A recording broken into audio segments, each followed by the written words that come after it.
enfant de Dieu parce que je viens à l'église. Non.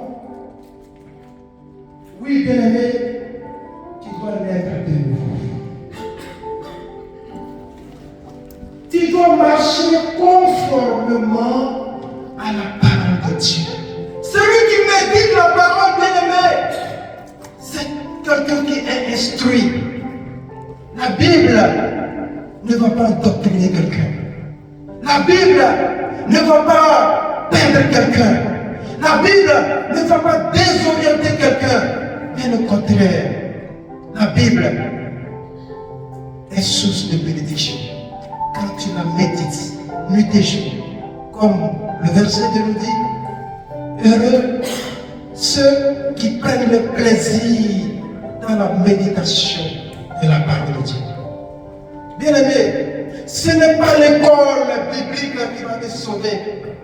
Ce n'est pas le fait d'être un théologien qui va te sauver. Ce n'est pas avoir le titre de bishop, archibishop. Ce n'est pas le fait d'avoir le titre d'évêque, d'évangéliste, de pasteur, de chef, peu importe le titre que tu te donnes dans la maison de Dieu qui va te sauver, bien-aimé. Non. C'est le fait d'être véritablement un enfant de Dieu qui va te sauver. Alléluia. C'est être un enfant de Dieu, bien-aimé, qui va te conduire au ciel. Est-ce que souvent nous pensons à ça? On ne pense pas. C'est pour ça qu'il faut méditer. Quand tu médites, quand tu manges, tes orientations deviennent ouvertes. Alléluia. Parce que tu trouves ton plaisir dans la parole de Dieu.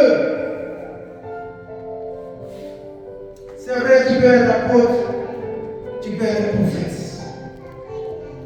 C'est vrai, tu peux être un chanteur, pianiste, serviteur du Seigneur. Tu peux être moniteur dans la maison de Dieu. Tu peux être encore dans la maison de Dieu. Donnez-moi les noms, citez-moi les noms, citez-moi les noms. Hein? Tu peux être serviteur, tu peux être intercesseur. Tu peux être dirigeant si tu veux. Hein? Mais est-ce que tu es un enfant de Dieu?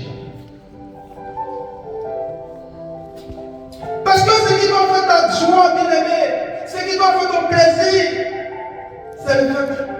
Ce n'est pas le fait d'être théologien, ni apôtre, ni évêque, ni bishop.